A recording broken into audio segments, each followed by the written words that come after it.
সমাজ সেবা মন্ত্রণালয়ের অধীনস্থ যে সমাজ সেবা প্রতিষ্ঠান জেলা এবং থানা পর্যায়ে সমস্ত কর্মকর্তাবৃন্দ এবং বাঞ্ছারামপুর পৌরসভা এই মাওলাগঞ্জ মিলনায়তনে আমরা পৌর নেতৃবৃন্দের সহযোগিতায় আজকে এই সমাবেশ করতে পেরেছি।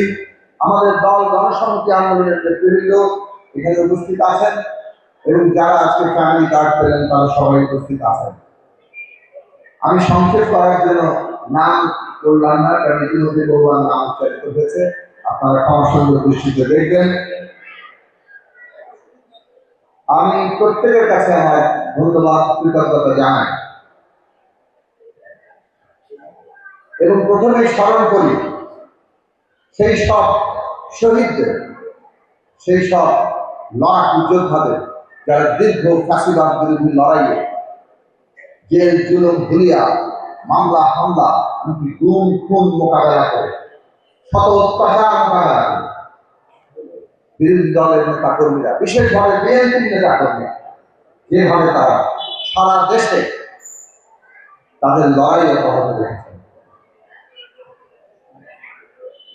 আমি স্মরণ করি জুলাই আগস্টের অভ্যুত্থানে আবু সাইদ, মুগ্ধ, জুলফিকার, শাকিল, ওয়াসিম, রিয়াজও, অসংখ্য হাজারো তরুণদের, শিশু, নারী, বৃদ্ধ, বাঙালি, চাকমা, হিন্দু, মুসলমান যারা এখানে রক্ত দিয়েছে। আমি বিশেষভাবে স্মরণ করি এই বাঞ্ছারামপুরের সন্তান, আমাদের সোনারামপুর ইউনিয়ন জাতীয়তাবাদী ছাত্র দলের সহসভাপতি নয়ন মিয়া, তার বাবা এখানে উপস্থিত আছেন। ফাঁসিবাদ বিরোধী লড়াই করতে গিয়ে পুলিশের বিরুদ্ধে তিনি শাহাদাত বরণ করেছেন। আমাদের বাঞ্ছারামপুরের 4 সন্তান যারা জুলাই আগস্টে এইখানে জীবন উৎসর্গ করেছেন, বিভিন্ন জায়গায় অনেকে লাশ পর্যন্ত এনে এখানে কবর দিতে বাধা দেওয়া হয়েছে।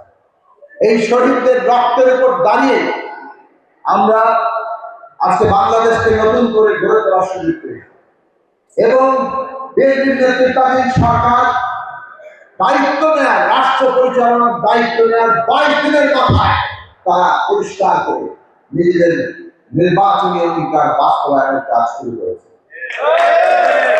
এই ফ্যামিলি কার্ড আপনারা ইতিমধ্যে শুনেছেন, তারপর আবার বলি, বাংলাদেশে ধরে নেওয়া হচ্ছে প্রায় 4 কোটি, অন্তত পক্ষে 4 কোটি পরিবার আছে, তার থেকে বেশি আছে। মাননীয় প্রধানমন্ত্রী জনাব তারেক রহমান এটাকে বলেছিলেন এটা সর্বজনীন কার্ড হবে, মানে সবাই এই কার্ড পাবে।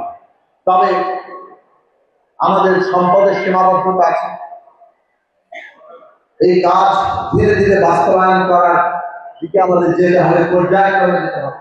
সে কারণে পাইলট প্রজেক্ট শুরু হয়েছে এবং সবার আগে সবচেয়ে যাদের প্রয়োজন তাদের থেকে আমরা শুরু করছি। সেই কারণে কতগুলো মানদণ্ড ঠিক করা হয়েছে এবং পাইলট প্রজেক্ট সরকারের একটা নিয়ম, অর্থাৎ ছোট আকারে শুরু করে সেটা বাস্তবায়ন করো, সেখানে যদি কোনো ভুল ত্রুটি থাকে সেটা শুধরে নাও এবং তারপর সারা দেশে সেটা বাস্তবায়ন করো। সেই হিসেবে 14টি উপজেলা, 14টি ওয়ার্ডে এই পাইলট প্রজেক্ট শুরু হয়েছে। আজকে 37,000 পরিবার প্রধান, বিশেষ করে পরিবারের যে নারী প্রধান, তাদেরকে ফ্যামিলি কার্ডটি তুলে দেওয়া হয়েছে। এটা প্রাথমিকভাবে আগামী এই 4টি বছরের মধ্যে 2 কোটি, অন্তত পক্ষে 2 কোটি পরিবার প্রধানের কাছে দেওয়া হবে এবং ধীরে ধীরে এটা সকলের জন্য উন্মুক্ত করা হবে। আজকে বাংলাদেশের অর্ধেক জনগোষ্ঠী নারী ভোটার হিসেবে তার থেকে বেশি। তাদের আজকে জীবনে যদি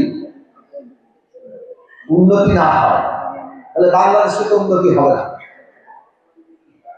এই পরিবারের নারী প্রধানদের কাছে দেওয়ার ক্ষেত্রে নারী আর্থিক সক্ষমতা বৃদ্ধি, তার সিদ্ধান্ত গ্রহণের ক্ষমতা বৃদ্ধি এবং এটার প্রভাব তারা চিন্তা করেন শিক্ষার ক্ষেত্রে এবং আমাদের সাধারণভাবে দেশের অর্থনীতিকে আরো গতিশীল করার জন্য এর সুদূর প্রসারী ভূমিকা আছে। লক্ষ্য করে দেখেন, সরকার সবার আগে জনগণ, যেন সবার আগে বাংলাদেশ প্রধান দিয়েছে, কিন্তু সবার আগে জনগণের কথা বলেছে, এবং জনগণের মধ্যেও যারা সবচেয়ে প্রান্তিক, সবচেয়ে নানাভাবে আর্থিক দিক থেকে দুর্বল অবস্থায় আছে, তাদেরকে সবার আগে বিবেচনার মধ্যে তাদের কাছে রাষ্ট্র সরকারের যা সুবিধা সেটা সবার আগে পৌঁছানোর সিদ্ধান্ত নিয়েছে, এবং সেই হিসেবে ফ্যামিলি কার্ড তাদের মধ্যে বিতরণ করা হয়েছে। এই 4 মাস এই ফ্যামিলি কার্ড 37,000 পরিবার পাবে। 4 মাসের প্রস্তুতি চলবে। আগামী বাজেট থেকে এই যে ফ্যামিলি কার্ড ধীরে ধীরে সকলের জন্য তাই আপনারা এভাবে আশ্বস্ত থাকেন যে এটা কেবল বিশেষ কয়েকজনকে দেওয়া হচ্ছে না, সকলের কাছেই ধীরে ধীরে এই সুবিধা পৌঁছাবে। আমরা সামাজিক সুরক্ষা খাতকে দ্রুত কার্যকর করতে চাই। ইতিমধ্যে মাননীয় প্রধানমন্ত্রী বলেছেন, ফ্যামিলি কার্ডের পাশাপাশি কৃষি ঋণ 10,000 টাকা পর্যন্ত সুদ সহ মৌকুব করে দেওয়া হয়েছে। আসলে ওটাই প্রথম করা হয়েছে। সিদ্ধান্ত হিসেবে কার্যকর হয়েছে কৃষি ঋণ 10,000 টাকা সুদ সহ ইতিমধ্যেই মৌকুব করে দেওয়া, হাজার হাজার কোটি টাকা এর মধ্যে দিয়ে কিন্তু সরকার মৌকুব করে। কৃষক কার্ড কাজ চলছে অতি দ্রুত সেটা বাস্তবায়ন। আপনারা সবাই জানেন, নির্বাচনে অঙ্গীকার ছিল দেশের সকল মসজিদে ইমাম সাহেব, মুয়াজ্জিন সাহেব এবং খাদেম সাহেবদেরকে সরকার সম্মানী দেবেন, তারা স্বীকৃতি পাবেন। একই সাথে মসজিদ তো হবেই, হিন্দু সম্প্রদায়ের মন্দির, বৌদ্ধ সম্প্রদায়ের প্যাগোডা এবং খ্রিস্টান সম্প্রদায়ের গির্জা যারা পুরোহিত কিংবা যাজকরা আছেন, তারা প্রত্যেকেই এই সম্মানই পাবেন, এবং সেখানেও পাইলট প্রজেক্ট চলছে। আশা করি কয়েকদিনের মধ্যে এই মসজিদ, মন্দির, প্যাগোডা এবং গির্জা ঈদের আগে, আমার যতদূর জানা আছে সম্ভবত 14 তারিখের মধ্যে মাননীয় প্রধানমন্ত্রী এই বিষয়টিও আমাদের সামনে হয়তো আনবেন।